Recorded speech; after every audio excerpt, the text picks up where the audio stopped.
রাজি রাজি পিছিয়ে এসো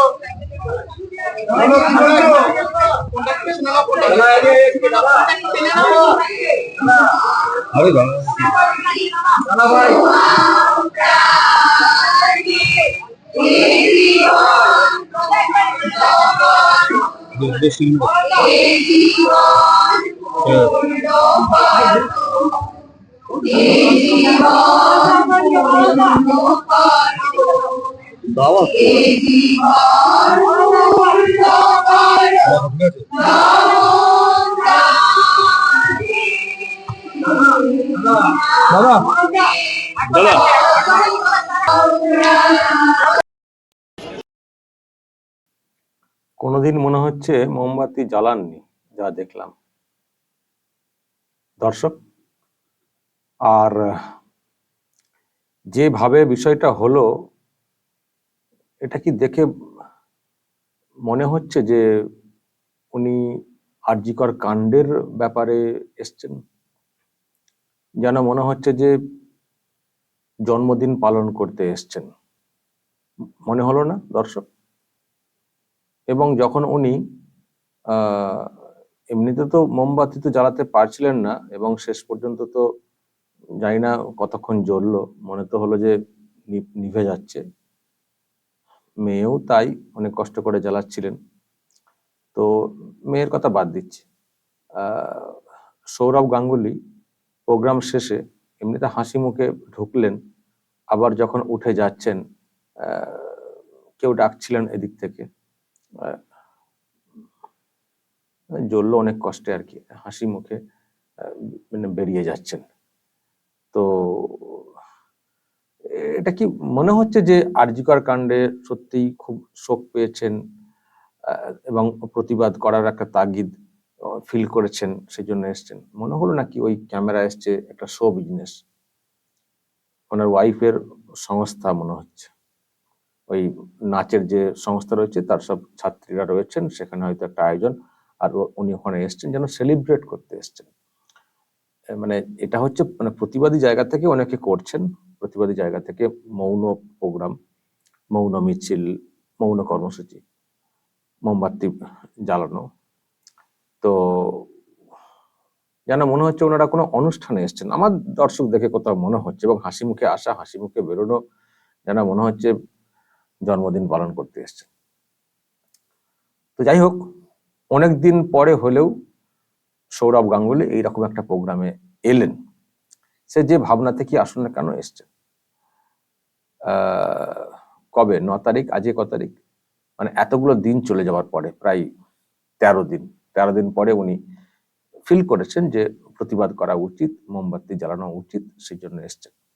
এবং আজকে একটা খবর ছিল যে কলকাতার ময়দানে যারা প্রাক্তন খেলোয়াড় তাদের উদ্যোগে একটা প্রতিবাদ কর্মসূচি হবে, গোষ্ঠপালের মূর্তির পাদদেশ পর্যন্ত। ওনার ওখানে যাওয়ার কথা ছিল, শুনেছিলাম যে উনি যাবেন, কিন্তু যাননি। এখানে এই প্রোগ্রামে উনি এসছেন, মোমবাতি কোনো রকমে জ্বালিয়ে উনি চলে গেছেন। তো এই হচ্ছে ওনার আরজিকর কাণ্ডের ব্যাপারে প্রতিবাদ। তার আগে আরো সব গল্প শুনছিলাম, ওনার ওয়াইফ ডোনা গাঙ্গুলি রাস্তায় নামছেন, বিরাট করে সব খবর হচ্ছিল, ওই আর কি ব্যাপার। কিন্তু প্রশ্ন হচ্ছে যে এ প্রতিবাদ কি প্রতিবাদ? প্রতীকী প্রতিবাদ না সত্যিকারের প্রতিবাদ, না কি? এটা জোর করে আসা যায় না। দর্শক, আপনাদের হয়তো মনে আছে যেদিন ঘটনাটা ঘটেছিল, ওই সময়ে মানে ওই সময় একদিনের মধ্যে সৌরভ গাঙ্গুলি একটা বক্তব্য রেখেছিলেন মিডিয়ার সামনে। সেই বক্তব্যটা নিয়ে অনেকে অনেক কথা বলেও ছিলেন, আমিও বলেছিলাম যে এটা কি ধরনের কথা হচ্ছে, এইরকম একটা ঘটনা ঘটে গেল, এখনো উনি রাজ্য সরকারের সেই অর্থে কোনো দোষ খুঁজে পাচ্ছেন না, দিদির কোনো দোষ খুঁজে পাচ্ছেন না, এইরকম কথা বলছেন। যে কথা বলছেন এ তো দিদির কথা, এ তো মনে হচ্ছে যে দিদির হয়ে দাদা ব্যাট ধরেছেন দিদিকে বাঁচানোর জন্য। আমিও কিন্তু সেদিন বলেছিলাম আরামবাগ টিভি প্লাসে, তো সেটা আপনাদেরকে আজকে একবার শোনাবো। এবং তারপরে আর ওনাকে দেখতে পাওয়া যায়নি এইসব ব্যাপারে, এত প্রতিবাদ এত কিছু হচ্ছে কলকাতাতে, ওনাকে দেখতে পাওয়া যায়নি। তো আমি আপনাদেরকে ওটা একটু শোনাই, ঘটনার পরে পরেই উনি কি বলেছিলেন আমি আপনাদেরকে আজকে আরো একবার শোনাই। Very unfortunate. Very unfortunate. A strict action নেওয়া উচিত. There should be strict action against it. It's terrible. Really, really terrible. Absolutely. সেই সব জায়গায় সব কিছু সম্ভব, তাই সেরকমভাবে সিসিটিভি ক্যামেরাস সিকিউরিটি সিস্টেম তৈরি রাখা উচিত। এটা যে কোনো জায়গায় হতে পারে, কোইন্সিডেন্টলি হসপিটালেই হয়েছে, but strict action should be taken. It's not correct, it's very very wrong, it's very না। আমার মনে হয় না একটা স্ট্রে ইনসিডেন্টে সবাইকে সমস্ত কিছুকে নিরাপদ না মনে করাটা ঠিক নয়। It is just one of the incidents. পৃথিবীতে সব জায়গায় এরকম করে অ্যাক্সিডেন্টস হয়, but this has to be strictly dealt. This is so wrong. আর মেয়েদের নিরাপত্তা পশ্চিমবাংলা, ভারতবর্ষে সব জায়গায় আছে। তো India is a fantastic country, so is West Bengal. It's a great state, a great city we live in. তো একটা ইনসিডেন্ট দিয়ে জাজ করা উচিত নয়, but strict action should be taken. এই ছিল বক্তব্য। মানে এটা হয়েছে ঘটনাকে এটা দিয়ে পুরো বিচার করা ঠিক না, যে রাজ্য সরকারটা খারাপ বা রাজ্যটা ঠিক করে চলছে না, এইসব বিচার করা যায় না। এটা আর 5টা ঘটনার মতো একটা অন্যান্য জায়গাতেও ঘটে, এই আর কি। এখানে খুব নিরাপদ অমুক তমুক বলেছিলেন, যেটা নিয়ে অনেকেই প্রশ্ন তুলেছিলেন যে এর মধ্যে দেখতে পেলেন না যে এই রাজ্যের কি অবস্থা, সেটা খুঁজে পেলেন না। ওনার চোখে রাজ্যের আইন শৃঙ্খলার ব্যাপারটা ঠেকলো না, উনি এটা বিচ্ছিন্ন ঘটনা হিসেবে দেখলেন। একটা একটা করে আর কত এইরকম ঘটনা ঘটবে। এবং সে সঙ্গে অনেক ওনার বক্তব্য নিয়ে অনেকে অনেক মিম করেছিলেন। ওনার মেয়েকে উদ্দেশ্য করে অনেকে অনেক কথা বলেছিলেন যে আপনারও তো মেয়ে আছে। এসব নিয়ে খুবই চলছিল সোশ্যাল মিডিয়াতে, এবং তারপরে পরে তো সব প্রচুর প্রতিবাদ শুরু হয়ে গেল, কিন্তু ওনাকে দেখতে পাওয়া যাচ্ছিল না।